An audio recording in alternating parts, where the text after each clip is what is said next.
Bonjour, quelques explications aujourd'hui sur le grand 2 du cours, le transport des gaz dans le sang. Alors je vous ai juste mis une petite diapo qui récapitule ce dont on est en train de traiter dans la partie respiration. Donc on a la circulation sanguine et on voit bien nettement les deux endroits où les échanges de gaz peuvent s'effectuer, au niveau des alvéoles et aussi au niveau des tissus. On voit bien que pendant le trajet, le sang va changer de couleur, c'est-à-dire qu'il va changer de composition en O2 et en CO2. On sait que dans le sang hématosé ici, on trouvera beaucoup d'oxygène, d'O2, et dans le sang ici non hématosé, qu'on représente en bleu, on trouvera beaucoup de CO2 et peu d'oxygène. Alors, on a vu dans le chapitre d'avant, dans le paragraphe d'avant plutôt, comment diffuser les gaz. Ils obéissent à la pression. Ils vont toujours d'une plus forte pression vers une plus faible pression. Maintenant, dans ce paragraphe-là, on va voir comment ils sont transportés une fois qu'ils arrivent dans le sang, pendant le trajet ici. Donc, que ce soit dans le sang hématosé ou dans le sang non hématosé, il faut pouvoir transporter de l'O2 et du CO2. Alors, voyons les différentes formes de transport.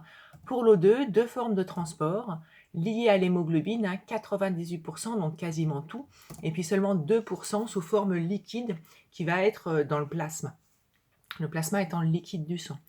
Donc l'hémoglobine, on y reviendra juste dans la diapo d'après, c'est une protéine qui se trouve dans les globules rouges. Les globules rouges, on peut dire qu'en fait, c'est des sacs, des petits sacs qui contiennent des millions d'hémoglobines, qui servent juste à ça. Dans un globule rouge, et il n'y a pas de noyau, il n'y a pas de mitochondrie, il n'y a pas de réticulum, il y a plein d'hémoglobines qui sont là pour transporter l'O2. Pour le CO2, ça va être différent. Il y aura trois formes de transport. Donc, lié à l'hémoglobine aussi, le CO2 pourra se fixer aussi à cette protéine-là, mais pas au même endroit que l'O2. Il y aura aussi 10% sous forme totalement liquide dans le plasma. Et il y aura aussi 60%, on va dire que c'est la plus grande partie, sous forme d'ions, qu'on appelle des ions hydrogénocarbonates. Alors, il va y avoir une réaction chimique qui va se faire entre le CO2 et puis l'eau, H2O, et ça donnera HCO3-. C'est la plus grande proportion en fait de transport du CO2 dans le sang. Voilà, donc les différentes formes sont à savoir. Les pourcentages, vous devez les savoir à peu près. En revanche, ce qu'il y a à préciser, c'est la structure de l'hémoglobine qu'il faut que vous sachiez dans votre programme. Donc, je vous ai mis les schémas dans le cours, je vous les remontre ici. Donc, ça, c'est un schéma d'une hémoglobine simplifié. C'est celui que vous devez savoir refaire et annoter surtout. Ça, c'est un schéma un petit peu plus représentatif. Il est encore un peu simplifié, mais vous pouvez voir que c'est un tout petit peu plus compliqué que celui-ci. Donc, on y voit nettement 4 chaînes ici, qui sont dessinées en triangle. Là, en fait, on les voit de différentes couleurs. On voit plus que c'est des chaînes d'acides aminés, donc des protéines. Donc, 4 chaînes de protéines, alpha, bêta, 2 alpha, 2 bêta. Et dans chaque chaîne sont placés, en fait, des petits disques qu'on appelle des hèmes. Alors, les hèmes, ce ne sont pas des acides aminés. C'est une structure totalement différente. On les voit ici, structure moléculaire, alors carbone, hydrogène, des liaisons chimiques, mais ce n'est pas des acides aminés. C'est pour ça que la molécule d'hémoglobine, on peut dire que c'est une protéine. C'est pas faux si on dit que c'est une protéine, mais le vrai terme, ce serait hétéroprotéine. Une protéine qui a quelque chose de différent, les hèmes. Les hèmes sont extrêmement importants, puisque c'est eux qui, en leur centre, possèdent un atome de fer, et c'est le fer qui va attirer l'O2 et qui va le permettre de le transporter. Alors il l'attire, mais il ne le fixe pas définitivement.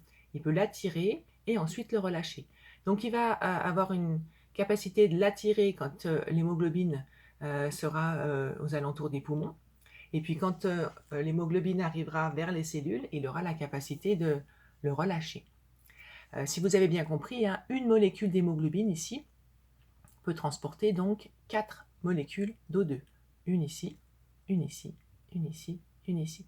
On dit que quand l'hémoglobine possède tous ces sites occupés, un site étant un endroit où il peut se fixer, on dira que l'hémoglobine est saturée. Saturée à 100%. Une hémoglobine saturée à 50%, elle n'aurait que 2 sites qui seraient occupés. Une hémoglobine saturée à 75% aurait 3 sites occupés. On va plutôt parler en pourcentage. Comme il existe 1 million d'hémoglobines par hématie, et que des hématies, il y en existe des millions et des millions, on ne va pas parler en nombre de sites occupés, on parlera en pourcentage. C'est important pour le paragraphe d'après, c'est pour ça que je vous en parle maintenant. Alors, il me reste à regarder l'exercice avec vous pour voir la correction. Je vous avais mis un petit exercice au bas de la feuille. Stéphane, fumeur, etc. Alors lui, quand il fait du sport, il est essoufflé. Son médecin lui dit que c'est à cause du monoxyde de carbone qu'il ingère quand il fume, puisqu'il y a ce gaz-là, le CO. Attention à ne pas confondre avec CO2. Là, c'est le CO, le monoxyde de carbone, qui est contenu alors dans les pots d'échappement, qui est contenu dans la fumée de cigarette en l'occurrence.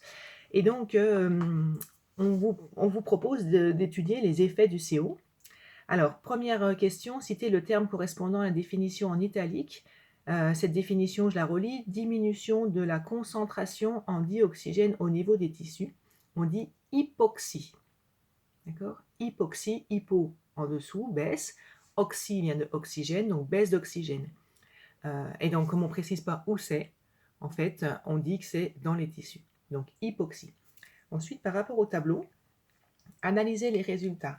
Alors, c'est facile, hein, si vous regardez votre tableau, vous vous rendez compte que plus on fume, moins il y a d'O2 sur l'hémoglobine. En revanche, plus on fume, plus il y a de CO dans le sang. Question 3. Faire une hypothèse quant au mode d'action du CO. Alors, j'espère que vous avez trouvé. Hein.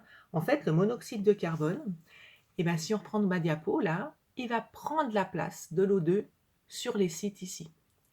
En fait, il va rentrer en compétition avec l'O2 pour se fixer sur les M des hémoglobines. Et alors, contre toute attente, l'hémoglobine, elle préfère transporter du CO.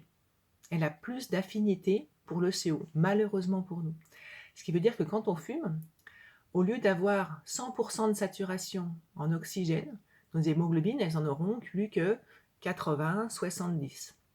Il y aura un petit peu d'oxygène qui sera évidemment fixé, mais il y aura certains sites qui seront occupés par du CO.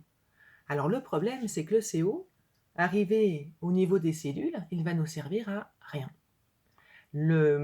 L'oxygène, je vous rappelle que dans les cellules, il va servir à faire de l'ATP et à donner de l'énergie pour que nos cellules travaillent, notamment de l'énergie pour que nos muscles travaillent.